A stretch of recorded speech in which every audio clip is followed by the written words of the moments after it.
Bienvenidos a Café Internacional, mi nombre es Victoria Mántaras, en esta oportunidad estoy reemplazando al compañero Pablo Piacenza. Tenemos un programa muy interesante porque el fin de semana aconteció en la Argentina la cumbre de jefes y jefas de Estado del G20. Vamos a charlar un poco sobre eso, también vamos a hablar de la asunción del presidente mexicano López Obrador y también vamos a tener una charla con la magíster en Integración y Cooperación Internacional, Carla Oliva, que también es docente de la Facultad de Ciencia Política y Relaciones Internacionales, que nos va a comentar un poco qué quedaron de los acuerdos bilaterales entre China y la Argentina. Compañeros, ¿cómo están? Muy bien. ¿Todo bien? ¿Qué tal? Muy bien. Buenas tardes. Bueno, la cumbre del G20 en Buenos Aires fue entendida como un éxito, ¿no? Para el presidente Mauricio Macri y también para la oposición y los diferentes jefes y jefas de Estado que participaron de esta reunión. Algunos analistas están hablando de que Macri está aprovechando esta oportunidad para relanzar su campaña presidencial. Ya lo creo. Que ya lo creemos. Uno de los puntos a favor fue que la Argentina logró hasta 8.000 millones de dólares en inversiones o promesas de inversiones entre lo que acordaron con China bilateralmente, con Francia y con los Estados Unidos. Hubo muy pocos puntos en contra. El presidente también se dedicó a halagar post cumbre G20 a nuestra ministra de Seguridad Patricia Bullrich, porque fue una cumbre que no generó grandes disturbios ni problemáticas de seguridad de ningún tipo. Entre los puntos que quizás hubo un consenso en el documento final, eso fue muy, muy importante porque en algún momento se entendió que no se iba a llegar a un acuerdo respecto de el cambio climático y las diferentes posturas sobre el medio ambiente o el cuidado del medio ambiente. Dentro de los puntos en contra, la Argentina no logró entrar en la OCDE, que esto es un dato que no muchos medios de comunicación estuvieron hablando porque la gran mayoría... Y que el gobierno persigue. Correcto. Se dedicó a hablar de los puntos a favor, digamos, ahí hubo muchas... Como la recepción al presidente Macron. La recepción del presidente Macron, bueno, las perlitas son un tema aparte, el llanto también del presidente Mauricio Macri en el Teatro Colón. Pero bueno, la realidad es que quisieron cerrar varios acuerdos importantes que no se llevaron a cabo, entre ellos el acuerdo Mercosur-Unión Europea. Exactamente. Que por más que hay buena sintonía o aparentemente buena sintonía entre Mauricio Macri y el presidente Macron, no se logró concretar. Bueno, justo en un recambio presidencial en Brasil, ¿no? Que eso creo que fue lo que fue la mayor traba a ese acuerdo de Unión Europea. Mercosur. Que también, sumando este dato, Bolsonaro estaba invitado a participar de la cumbre del G20 y decidió no venir, así que participó el presidente que está yéndose, que es Michel Temer. Bien, perdón, no sé, me da la impresión como que Macri, después del G20, a nivel Cono Sur, retomó nuevamente la agenda propia que se había robado por un tiempito Bolsonaro. Me dio esa impresión, como que los acuerdos bilaterales con Macron o esta especie que viviste ante Trump y el presidente chino, como que lograron ponerlo en eje de nuevo. Y Bolsonaro, al no estar presente en la cumbre, hay que ver cómo desarrolla. Ganó protagonismo, decís vos. Sí, volvió a estar en agenda, volvió a tomar el protagonismo que había logrado cuando ganó en 2015.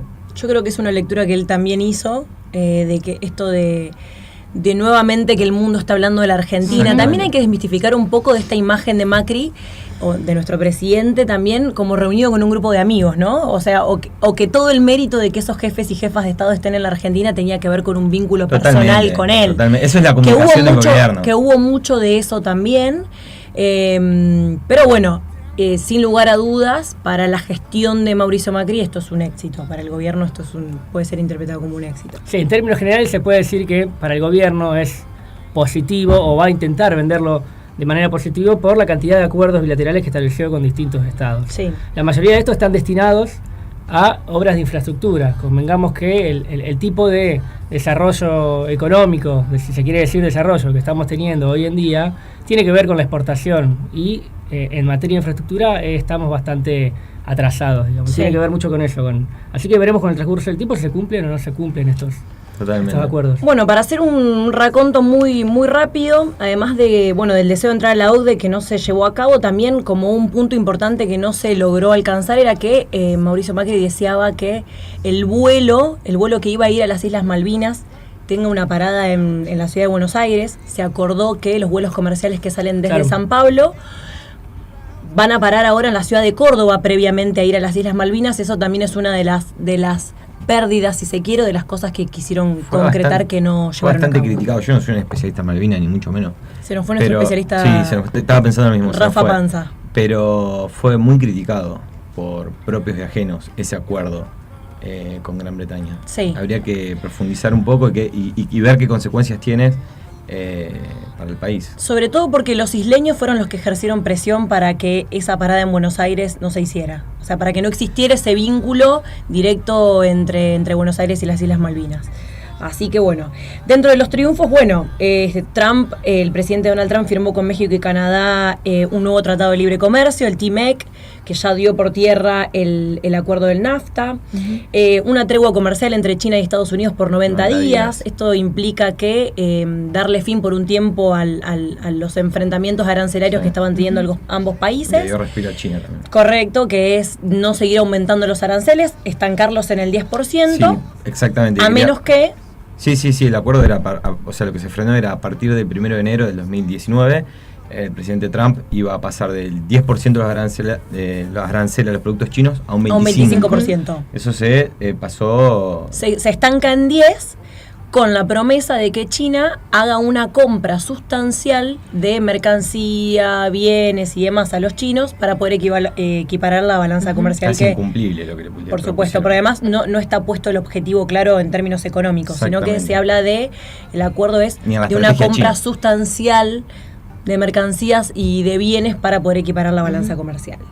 Después hicieron un acuerdo sobre fentanilo, que es un opiáceo que genera muchas muertes por sobredosis en los Estados Unidos. Y luego tenemos también, que parte de esas inversiones, que era lo que hablaba también Mati recién, giran en torno a infraestructura. 3.000 millones de dólares se comprometió Estados Unidos a invertir en Vaca Muerta, en energía solar, eólica, y en un corredor vial que una Buenos Aires con Mendoza, para también mejorar el transporte de mercancías y de bienes dentro de nuestro propio país. Y después, los acuerdos por 8.000 millones entre China y la Argentina. ¿Podemos definirlo nosotros también como un éxito esta reunión del G20, sí o no? Yo creo que, esto para la Argentina, para el país lo vamos a ver en un mediano plazo, no lo podemos saber ahora. Para el gobierno claramente fue un éxito. Sí. Y yo creo que la conferencia de prensa que dio el día lunes Macri ya relanzó su gobierno. Sí, totalmente. Y esta dinámica de la política argentina que es impensada todo el tiempo, como hace 2 meses estaban buscándole un sucesor y ahora vuelve a relanzarse, o una ministra como Patricia Bullrich, que también es la ministra más valorada. Que se está pensando que va a ser vicepresidenta. Del gobierno. Vicepresidente en esa fórmula. Estas cuestiones también comunicacionales muy exitosas del gobierno, pero bueno, me parece que fue todo digamos ganancia. La verdad, el llanto en el Teatro Colón ayudó un poco también. Sí, según el turco así fue lo mejor que lograron después del beso con Juliana en After Debate con Scioli. Sí. Bueno, y para corrernos un poco de lo que pasó en la Argentina, vamos a hablar con la especialista en relaciones internacionales, Karen Camicia. Karen, ¿cómo estás? Muy bien. Que nos va a comentar la asunción que también aconteció el fin de semana en Ciudad de México, porque López Obrador asumió como presidente con un discurso completamente distinto, haciendo críticas al neoliberalismo muy fuertes, haciendo críticas al PRI por elecciones fraudulentas en el pasado, y con una vicepresidenta Michetti que inicialmente lamentó haber tenido que ir porque le hubiese gustado estar en el G20, pero que se tuvo que hacer presente, junto con varias personalidades. Ivanka Trump también estaba. Fue como variopinta la presencia de los representantes de los distintos estados del mundo y de América Latina. Así es. Bueno, Obrador asumió el 1 de diciembre, él había ganado las elecciones el 1 de julio de este año, con el 53% de los votos, y después de más de 30 años llega otra vez la izquierda a México, y como vos decías, ya en el discurso, el primer día que asumió, los actos que se hicieron y los mensajes que él envió fueron muy tajantes y muy rupturistas con la presidencia de Peña Nieto. No sé si se referenció directamente a él, pero sí a todos los gobiernos anteriores, queriendo despegarse de la derecha más dura que estuvo gobernando en México en los últimos 30 y pico de años. Bueno, y como les decía, hubo cosas muy simbólicas, pequeñas quizás, no trascendentes políticamente, pero sí para la población mexicana. Por ejemplo, cuando él asume, decide no trasladarse a la casa de gobierno, a la casa presidencial, decide hacer de la casa presidencial un centro cultural. Esto pasó el mismo día que tenía que asumir. Abrió las puertas de la casa presidencial, hizo un acto público y la convirtió en un centro cultural. Se vendió, por ejemplo, el avión presidencial. Eso fue una de las primeras cosas también que se hizo. Como sinónimos de austeridad. Exactamente, digamos. exactamente. Gestos. Austeridad. La palabra es austeridad. O sea, pequeños gestos que hizo que, como te decía, quizás no trascienden, pero tienen un impacto en la sociedad mexicana, porque es muy muy diferente a las políticas que venía y a la apariencia también que mostraba Peña Nieto a los mexicanos y al mundo, digamos, como separarse. Que además tiene mucha crítica de corrupción. También, sí. México en su conjunto. En su conjunto, pero hay como un acuerdo, digamos, de caballeros, cabe la palabra, entre Peña Nieto y López Obrador, de que no se van a iniciar ninguna investigación judicial ante... No va a iniciar ninguna investigación, se va a continuar con las personas que ya están en alguna investigación por corrupción. No va a haber nuevas, digamos. Claro. ¿Y eso en cómo es muy común que los gobiernos que asumen, como gobernabilidad, digamos, tengan una política de iniciar juicios contra los anteriores? Uno de los objetivos de él supuestamente es no judicializar la política. Claro, entonces él no quiere que el Poder Ejecutivo se inmiscuya en eso, sino que sea el Poder Judicial el que siga tratando los casos de corrupción. Sin embargo, fue uno de los principales poderes con los que apenas asumió empezó a tener problemas, porque otra de las decisiones que tomó, enmarcado en esto que decíamos de la austeridad, tiene que ver con disminuir el salario de él, digamos, el salario del Poder Ejecutivo en un 40%, y que ningún otro salario de ningún empleado público sea mayor al salario del presidente. O sea que disminuyó todos los salarios de todos los jueces, por ejemplo. Claro, que entonces el Poder Judicial fue el primer sector que empezó a ponerse en contra de principalmente esta política de disminución de los salarios para el presupuesto del año que viene, que se decidió ahora. El tema de disminución de salario, por lo que comentás vos, está direccionado a personal de jerarquía, digamos, en el caso Poder Ejecutivo Nacional, el Poder Judicial. Otra de las cuestiones importantes que tiene que ver con la forma de gobernar, él cuando fue intendente de la Ciudad de México, tenía muchas acciones de democracia directa.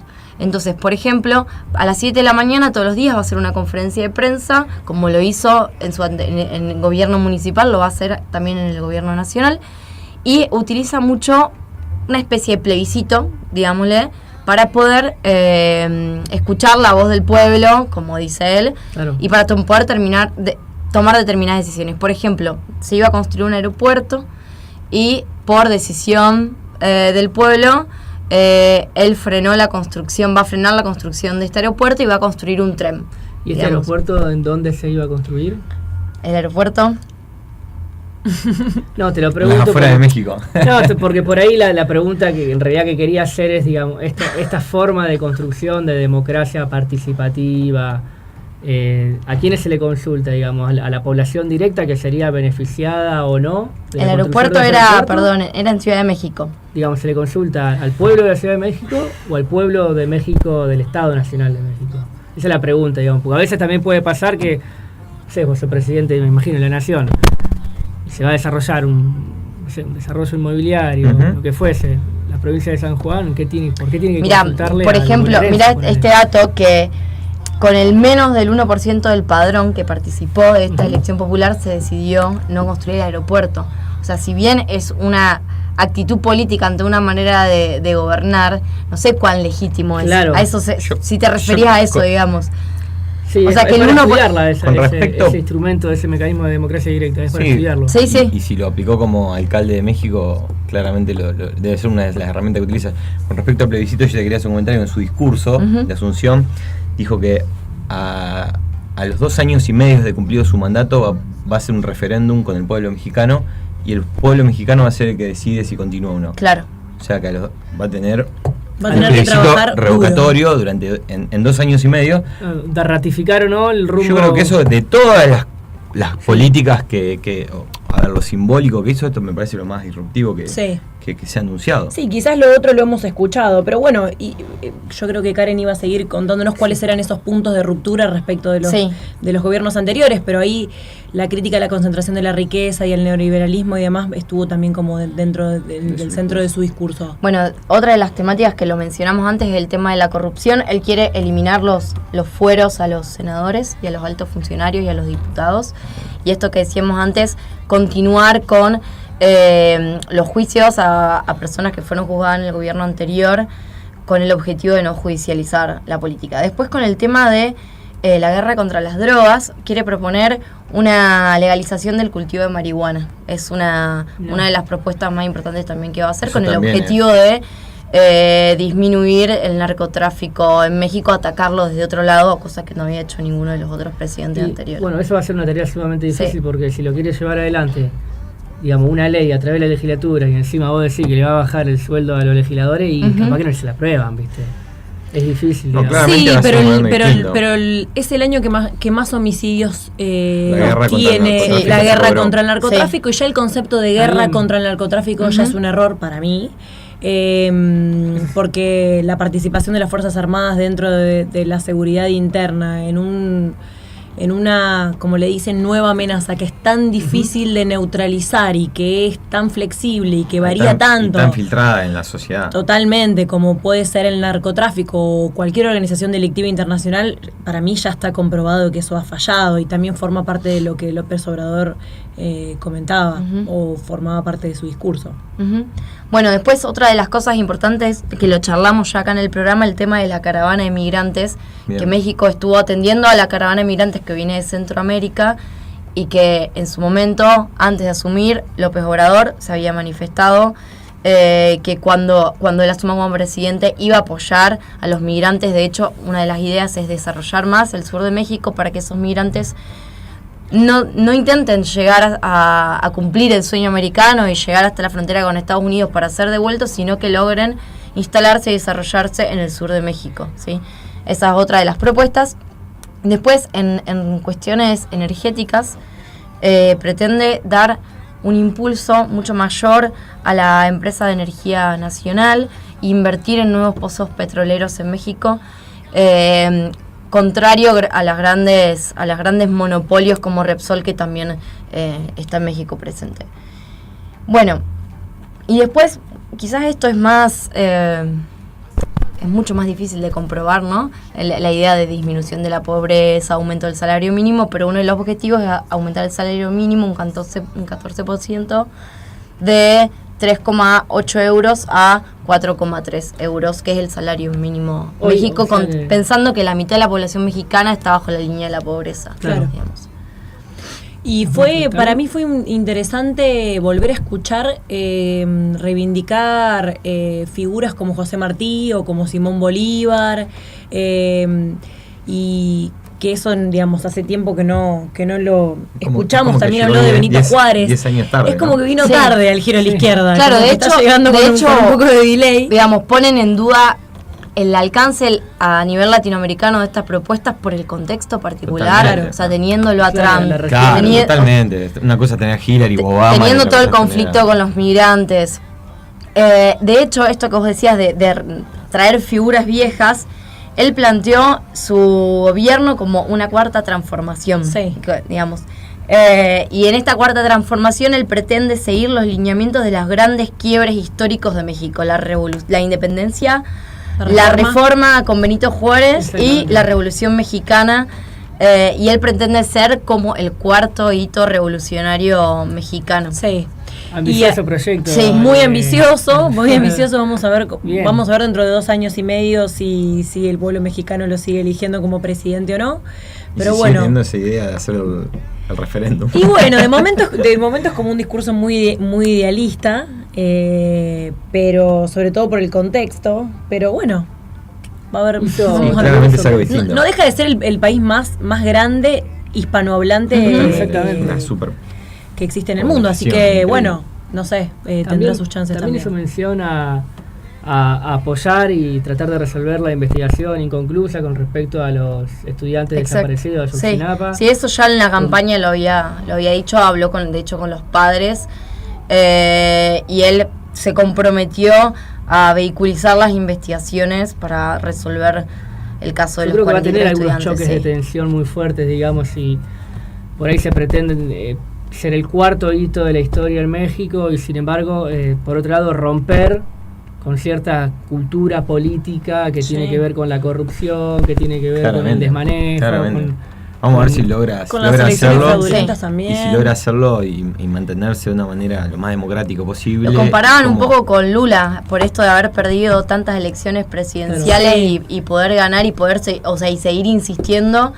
Era creo que el cuarto intento. Este es el cuarto intento, igual que Lula. Lula hizo el tercero, creo. Lula hizo 5 intentos. Pero este era, me parece, el cuarto intento de López Obrador. Aparte él viene del PRI originariamente. Ajá. Después, cuando gobernó la Ciudad de México, gobernó con otro partido, con el PRD, que el PRD cuando asume Peña Nieto se alía con el PAN y con el PRI también.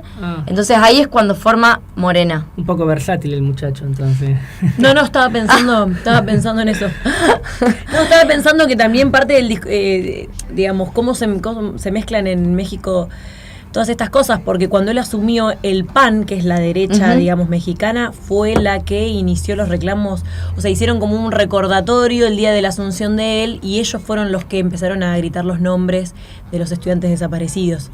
Como raro, porque era la primera vez que el PAN los recordaba. Morena, el partido se llama Morena, y hay la Virgen más importante de México, le dicen la Virgen Morena. O sea, solamente el hecho de simbólico de ponerle al partido un nombre de una Virgen que representa el sincretismo de la población mexicana es chocante también. Y otra cosa que no les dije es que el bastón presidencial se lo entregó una comunidad indígena. Sí. Tuvo un gobierno cargado de simbolismo. Hizo una asunción como... Por eso digo, la asunción de por sí ya fue muy rupturista a todas las anteriores. Claro. Y también un cuidado del medio ambiente, porque anunció que el fracking no iba a suceder en su gobierno. Digamos, que no iba a haber extracción del petróleo a través de fracking. Así que, bueno, hay varias aristas que también son muchos de los reclamos que toma la izquierda históricamente. Bueno, vamos a ver cómo se desarrolla el gobierno de López Obrador.